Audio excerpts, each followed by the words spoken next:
Everybody loves a good, compelling boss battle, but every so often, there's just a dumb, goofy, silly way to defeat some of your biggest foes. We got 20 examples of just silly ways to kill some of the toughest bosses. Let's get started off with number 20. Let's talk Persona 5. While exploring mementos, if you spend too long on a single floor, then the Reaper shows up.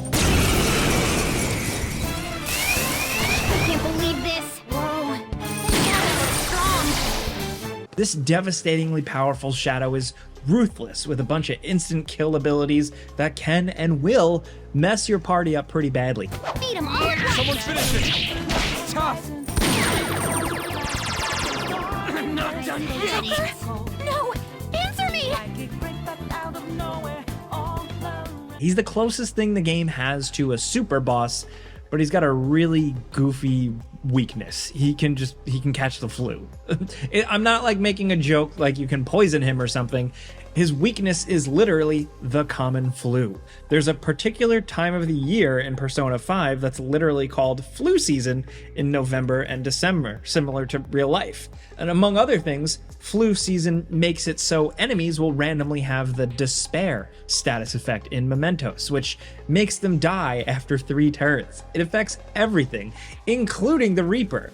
You just might have to run away and fight it again a few times because despair isn't always guaranteed. It only happens once in a while.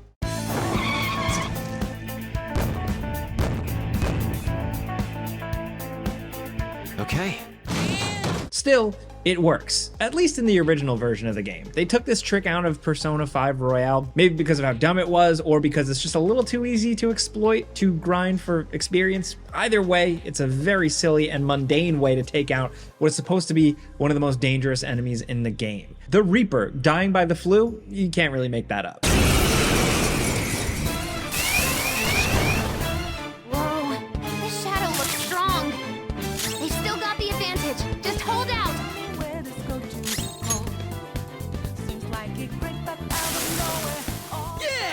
Nice! Just like I thought. Next, over at number 19, in some ways the Demon of Hatred may actually be even harder than the final boss of Sekiro. At least he's more frustrating. This guy is closer to a Souls boss than something you're used to fighting in this game. He's got massive area of effect attacks, and a lot of the fight is just spent avoiding him, which makes it drag on for a really long time. This guy can take forever to deal with. He's got so much health, and you're given so few opportunities to attack him, while just 1 or 2 little slip-ups will leave you dead. It's not as technically difficult as the other fights in the game, but it's by far the most frustrating, just because of how long it takes to wrap up.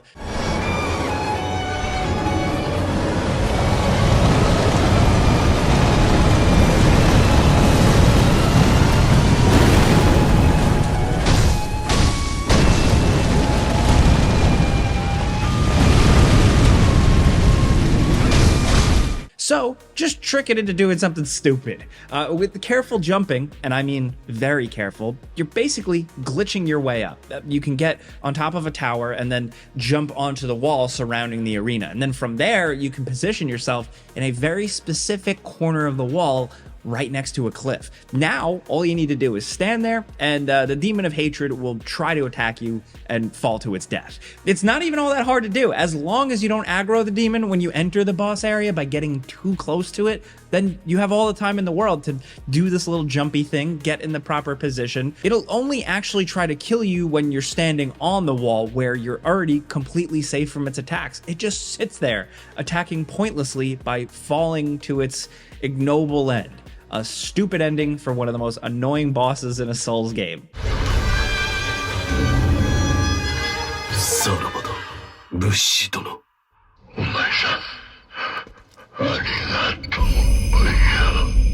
Next at number 18, let's talk about the Resident Evil 4 remake.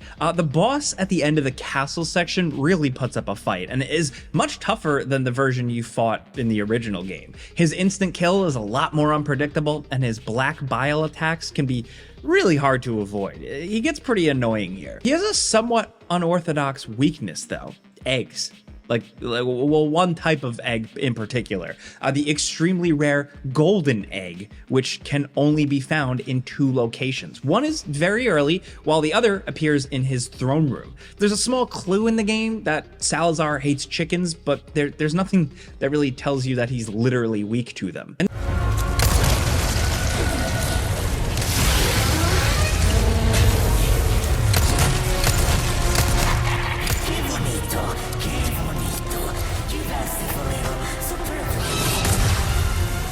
Then actually pelting him with an egg isn't easy either. He moves around constantly in this boss fight. It's so annoying. But to actually damage him, you have to hit his weak point. One egg isn't enough to kill him, but it will knock down his health by like 75%, which makes it pretty easy to finish him off after that. It's such a uniquely weird secret method of beating a boss that it seems like it's made up. Like there's no way it would actually work. Like it sounds like some dumb trick that your friend would tell you on the playground just as a prank. But throwing an egg at this big goopy evil boss actually works.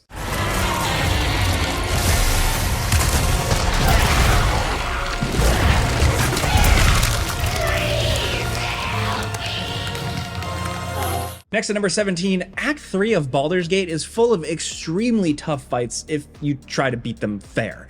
Many of these bosses start you off at an extreme disadvantage, surrounded by enemies and just overwhelmed by infuriating gimmicks. Now, I'm not saying that Saravak is the toughest boss in Chapter 3 because there are a lot to pick from, but he is the highest level dude in the entire game. He's level 16 while your party caps out at 12. So if you've played D&D, you know how big of a difference a level can make in this game. So this guy's already got a major advantage over you. But what makes the fight truly difficult is his backup. So he's got these 3 ghosts who provide him massive buffs to his strength and survivability, who are all just tough enough on their own to be a major distraction. So if you try to fight this guy quote unquote fair, it is a brutally difficult fight. But there's a shockingly simple solution to this problem. He gets big buffs in the arena, so just take him out of the arena. Literally just pick him up and carry his hefty ass someplace else, far away from his ghost backup. Now you're free to wail on him with relative ease. The trick here is to use the improvised weapon option to pick him up and then put him down before you get to the end of your movement. For whatever reason, if you're not carrying someone by the end of your turn, then to them, it's like you never did anything at all. They just black out for a few seconds, find themselves someplace else, and just walk back to where they originally started. So do I need to explain what makes this so stupid? You're squaring off against like the big bad guy from the original Baldur's Gate, but instead of an epic confrontation, you just kind of fireman carry this guy to a dark alley and then start wailing on him. It's so silly, but it is incredibly effective. I love video games for stuff like this. Now over at number 16, Metal Gear Solid 5. In Mission 20, when you encounter the Man of Fire, technically a flaming monster of a man who can't be defeated through conventional means that normally trying to fight this guy would get you killed. So generally what you need to do is use water around the arena to slow him down. There's a water tower Snake can bring down to stop him, or you can knock him into some standing water, but that's all just a little too simple. We're looking for something goofy, silly to kill this guy. So instead of anything effective, it's time to deploy the squirt gun. There is a literal water pistol you can get in the game that's essentially useless, except for this one boss fight. If you really want to, you can put out the man on fire using this thing.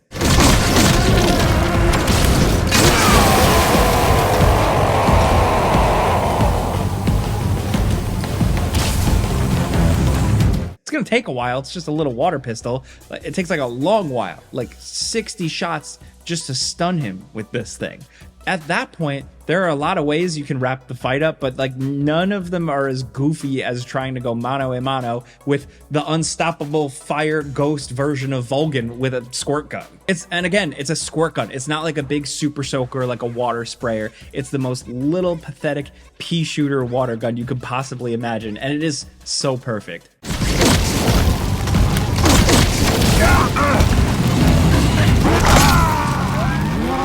Next over at number 15, back on the Souls-likes with Elden Ring. Now, it's not brought up as much as certain other bosses from this game, but the Elden Beast is no pushover. It's fight 2 of a 2-stage battle. It's got tons of magic, it's pretty hard to avoid, it's huge and teleports around, and has a couple of total BS moves. This thing ain't easy, but there is a way to beat it instantly. It's not easy, and it makes absolutely no sense, but it's possible with the power of janky video game stuff. So start off outside the boss arena and use Waterfowl Dance to reach a tower that normally you're not supposed to get to. So from there, jump down, again, use the Waterfowl Dance. It's the only way to survive the fall. To get to another ledge you're absolutely not supposed to get to, clip through the wall and follow the ledge behind it to a very particular spot. If you fall down from there, then somehow, some way, you'll trigger the victory conditions for the final boss. It'll count as dead. You get their boss soul, that's it. The game is over. It's more of a speedrunning strat than an actual strategy. I mean, you're not even actually killing the boss, you're just breaking the game, exploiting a glitch. But who cares? Desperate time calls for desperate measures, right? I know some people will say this isn't the way to play the game, you cheated the game and yourself, but whatever, this is silly.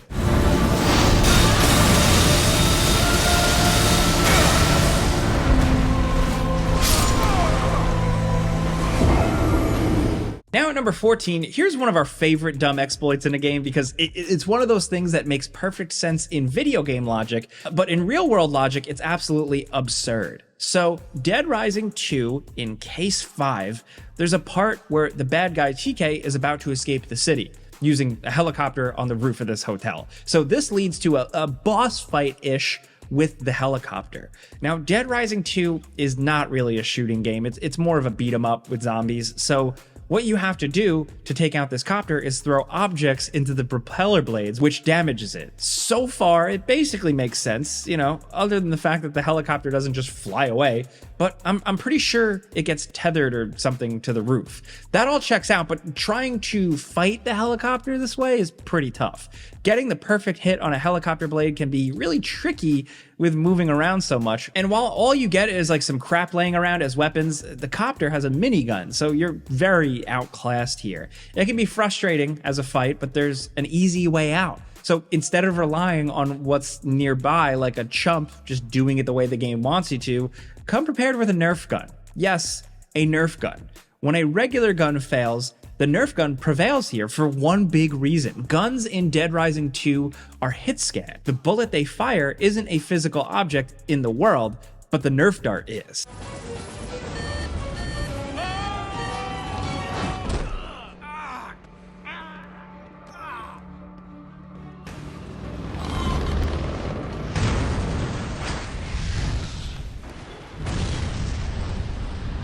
So because of a programming oversight, the shots from the Nerf gun are just as effective as throwing a heavy metal object into the rotor blades. And it's full auto, so you can take out the helicopter in seconds with a few easy to hit shots. Just spray and pray. In a sane world, this would be absolutely impossible. The Nerf darts, of course, would get torn up on impact. But this is Dead Rising, where a spongy piece of foam is just as devastating as a machine gun round. Maybe actually even better. I love it. Now over at number 13, man, the last boss of Uncharted 2 is such a pain in the ass, especially on brutal and crushing difficulty. The way the fight is supposed to go is that it's like a cat and mouse game where this crazy, unkillable guy chases you around this confusing maze. He's got a sawed-off shotgun that can kill you in seconds, and if he catches you, then in most scenarios, you're dead. So your first instinct is to run away, you know, constantly on the move, ducking and hiding and hoping that you don't take a wrong turn and get a shotgun blast to the face that just restarts the whole thing, you know? All it takes is one wrong move to screw this whole thing up.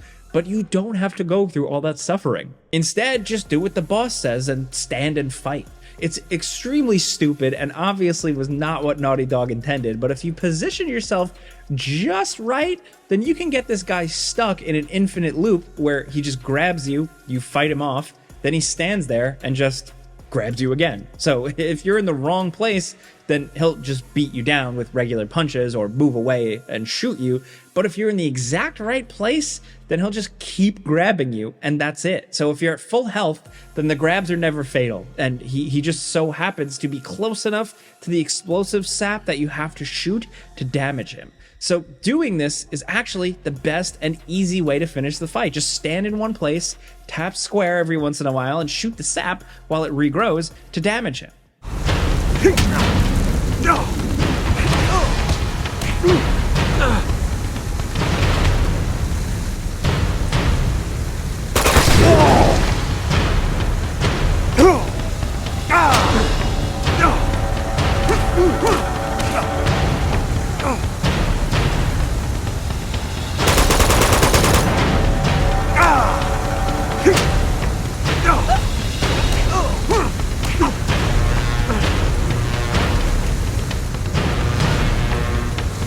Sometimes it doesn't work at all, to be honest. You gotta get a little lucky, and when you are, you'll get him to just stand there for a couple of minutes at a time, doing absolutely nothing. It's one of the dumbest strategies for a final boss we've ever seen, and it's not quite as easy as it might look at first, but it's so much easier than trying to do this fight on any difficulty above normal. It is such a pain in the ass.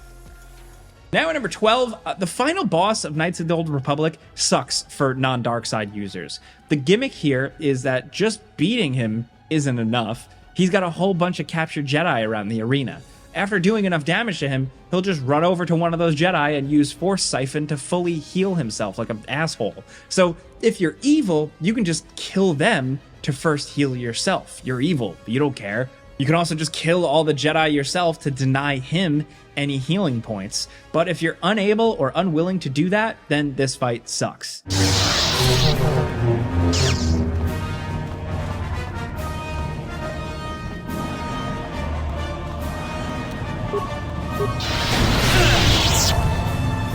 It goes on forever. He can just randomly kill you at any point, and it's just a straight up bad final boss if you're not playing the right class to really deal with it. That's our opinion, but yeah, the guy cheats, so cheat right back at him with this goofy anticlimactic trick. One of the worst we've ever seen for a final boss. If you're like us, then you've probably been hoarding landmines up to this point. They're very situational items that aren't going to see too much use, except for here. So when you enter the final arena, instead of running straight at Malik to trigger the final boss, take a second to cover the hallway leading up to him in landmines. They won't trigger when you're close, but when the boss fight starts, he'll immediately walk over all of them and instantly die. Imagine if Luke Skywalker just put a bunch of like mines around the Emperor's chair in Return of the Jedi. Like, it would be like the dumbest or most amazing thing ever. We love it. We love KOTOR, but like, this is a mess.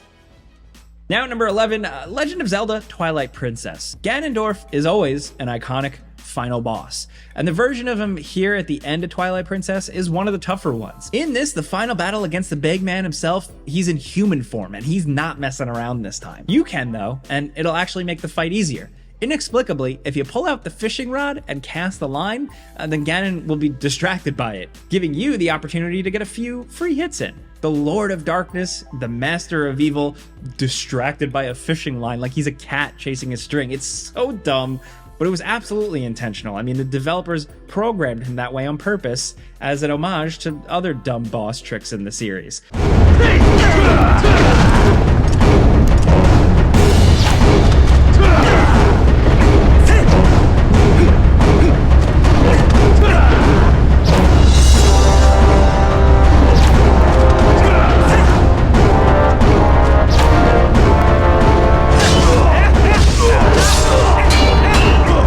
But this is the goofiest one by a long shot, and it is the best in our opinion. Next over at number 10, the Godskin Duo from Elden Ring. It's not the hardest, but if you want the most miserable, frustrating, and pointless boss fight in Elden Ring, it's gotta be these guys. They don't just make you fight the two Godskin bosses at the same time, they also don't even die when you kill them. They just keep respawning until their health bars run out.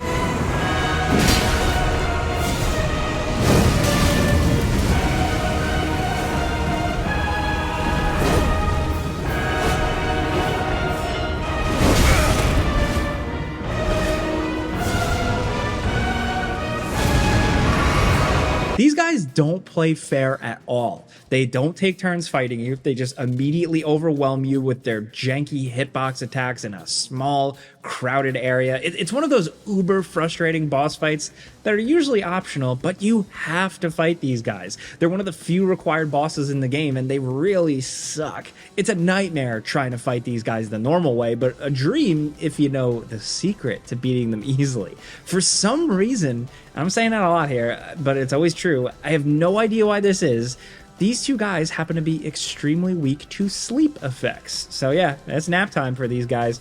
You know, that status effect that's almost never effective against anything but like the most worthless trash mobs and barely ever comes into the play normally? Yeah, that. The thing that seems more like a joke status than an actual useful effect is what makes this boss a pushover. Just throw a few sleep pots at him and they'll drift off to Never Never Land, where you can then beat on them with swords and they just won't even lift a finger to stop you. It's the most absurd boss weakness in the series, but whatever, it's not like I'm complaining. I'm just glad there's some way to make this boss easier, because seriously, it's rough.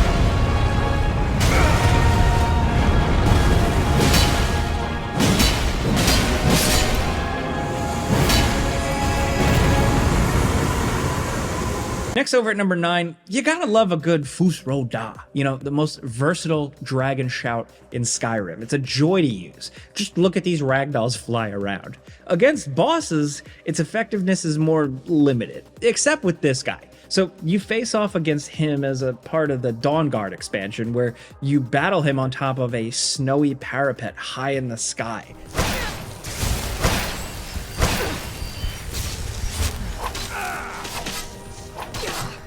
It's a suitably epic location for like a major boss fight, but there's a reason you're not usually fighting bosses up on precariously high positions. This is the reason.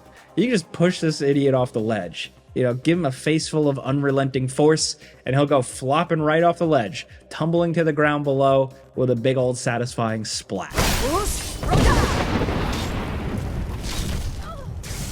This one ability that everyone has completely neuters any difficulty this boss could have.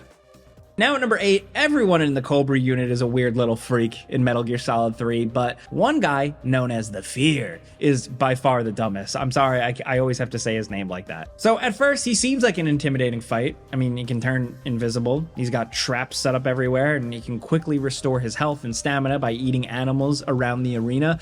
That's one of his strengths, but it's also his greatest weakness, because if you want to beat this boss easily, just throw some spoiled meat on the ground. You know, you can collect food in the game, and you had a secret weapon up your sleeve all the time.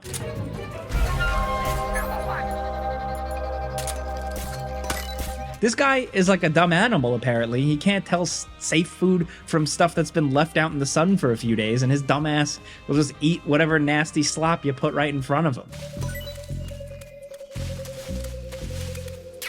Poison!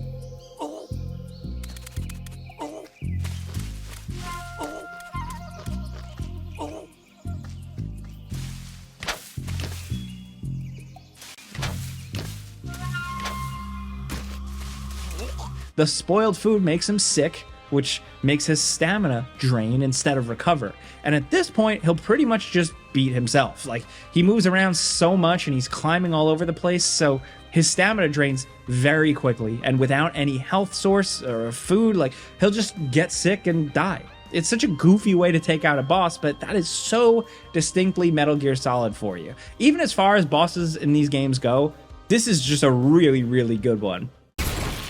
Stuff is rotten!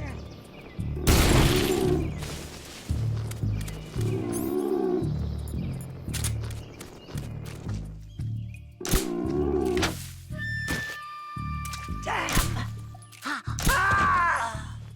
Next at number 7, the Dark Aeons are a pretty big pain in the ass in Final Fantasy X. You know, they're pretty unfair, and beating them legitimately requires an ungodly amount of grinding. So just take the easy way out and get someone else to kill them for you.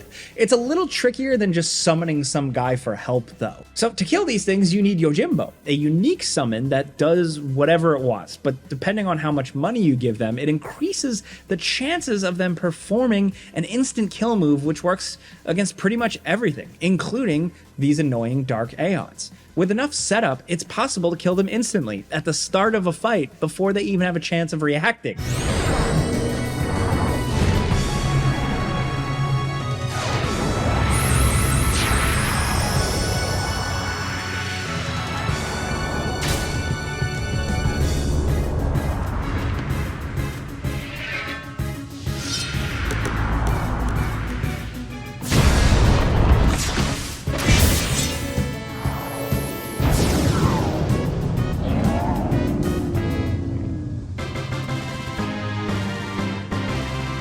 It's so unfair that it's almost stupid, but the steps to getting all this set up are so arcane that there's no way someone would figure all this out on their own. Still, it's pretty amazing when you pull it off, though. I mean, like, you're literally just paying a guy to kill the ultimate bosses in the game for you. It's such a dumb solution, but it actually works. Next at number 6, this one is just legendary. It's so silly for many reasons. So in the classic Double Dragon for Nintendo, you reach the second stage boss by just climbing a bunch of ladders. You get to the top and this guy comes out of a door. Normally, you fight him, but there's another much easier option. Just leave. All you gotta do is turn around, go back down the ladder until he's off screen, and the game will count that as a win.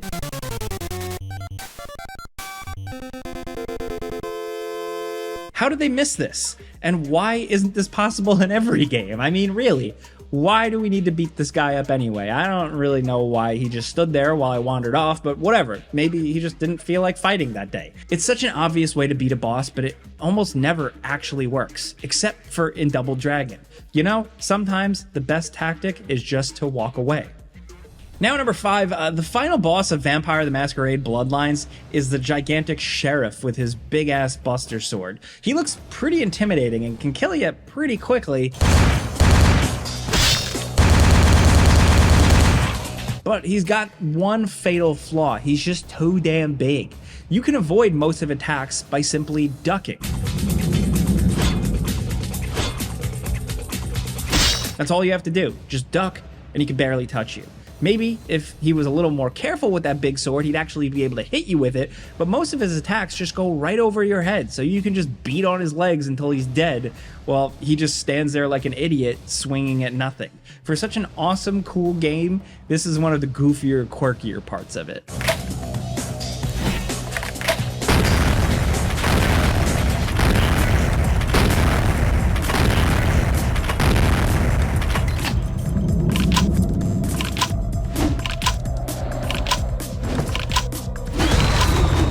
Now down at number 4, Zelda 2, The Adventure of Link. Now here, it's like one of the most well-known boss tricks for a reason. It's goofy, but it's also essential, because Shadow Link here is a bastard of a boss fight. He doesn't do anything special, he just fights exactly like you do, but with near perfect precision. There's no real strategy to beat him normally, you just need some sharp reflexes to react to what he's doing, which is a tall order, considering you fight him at the end of a massive dungeon, and if you lose all your lives, you have to start the whole thing all over again.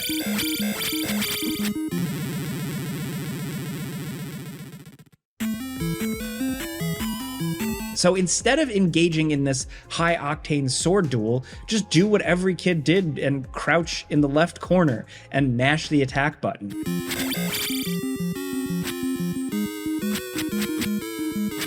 It's like a little kid strategy. It's kind of like a little brother would do when he's roughhousing, but it actually works, at least in the US version. Apparently, Japanese kids weren't so lucky. The disc system version of the game had the harder final boss because this dumb trick didn't work. It only works for the cartridge version of the game, which had to dumb down the artificial intelligence to fit in the smaller storage afforded by the cartridge. Just hide in the corner and punch blindly.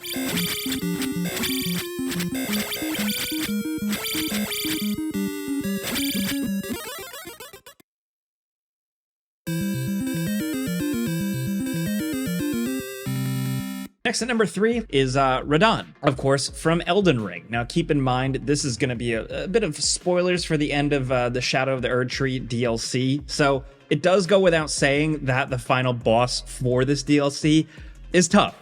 He's got a mountain of health, he hits like a truck, and he just never stops attacking. It's really obnoxious. It's basically a toss-up between which boss is harder, this guy or Millennia from the base game. That's how ridiculous he is here, this new version of Radon. And this guy doesn't even have like 2 health bars like she does. He's just absolutely brutal. So normally you either take the psycho route of trying to fight him solo, or you bring in some help. A lot of help. You bring in multiple helpers for the fight along with a spirit summon. And even then, it's usually not enough, except for one guy who's capable of beating the entire fight by himself. Yeah, you can just stand back and take it easy because good old Telu has got this in the bag.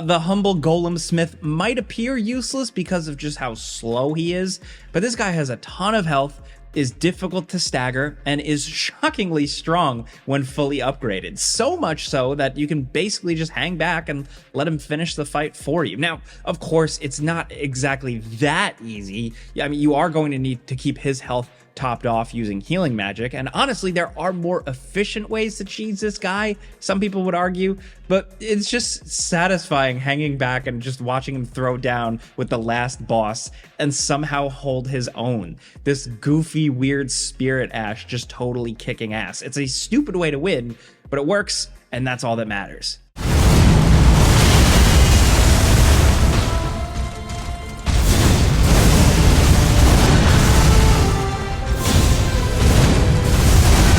Now down at number 2, let's talk Dark Souls. There are multiple bosses in the game that you can kill from outside the boss arena. That's not really a big deal. This strategy introduces the essential element of poop, and that by default makes it the dumbest trick to kill a boss. It's not like the Capra Demon doesn't deserve it though here. This guy is total BS. He just gangs up on you the second you walk through the door with his 2 dogs stun locking you into a corner. Most fights against this guy can be measured in seconds. The first few times you fight this guy, it's hard to tell what's even going on. It's like a joke. It's so unfair. But it's not a funny ha ha ha joke, it's like a cruel joke on the player. So turn these jokes around by killing this thing before you ever see it. Just load up on dung pies, which are literally piles of poop in the game that you collect that cause toxic buildup, which is like a worse poison. And then stand in a very specific spot.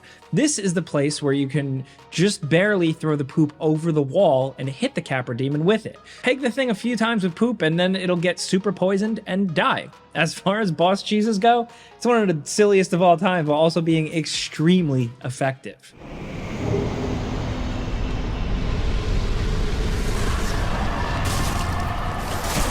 Now down at number 1, Silent Hill. This one is as backwards of a strategy as it can get. The usual strategy for taking on a final boss is to go in prepared, bring as much ammo as possible, all your supplies, health, but in Silent Hill, all that ammo is just gonna make things harder for you. That's because if you go into the final boss with no ammo, literally nothing in your guns, no nothing, then the final boss just drops dead. It doesn't do anything. It just dies. Presumably to make it so you're not soft locked in case the player doesn't have enough ammo to finish the game. They want you to see the ending.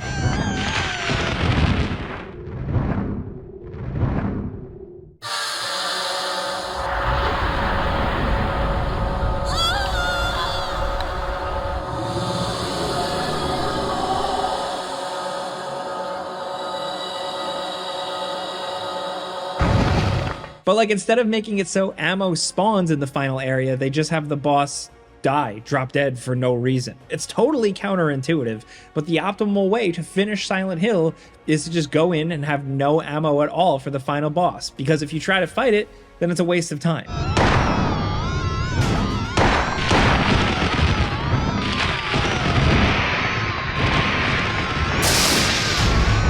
If you don't, and can't fight it, then the fight just ends for you. It's one of those things that only makes sense as a game. You know, it's just a little thing that developers left in the game to make it so people who are struggling can actually finish the game, but it's so silly now. People are standing outside the boss door just emptying their gun into a wall. It's the opposite of what you should normally do for a final boss, but it's kind of hilarious. So again, those are 20 silly, goofy, dumb, mundane ways to kill some of the most notorious bosses. There are definitely more examples out there from cheeses or clever fixes. Let us know some of your picks in the comments. We want to hear it. If you like this video and you like talking games with us every single day, clicking the like button's all you got to do. It helps us. But as always, thanks for watching, and we'll see you guys next time.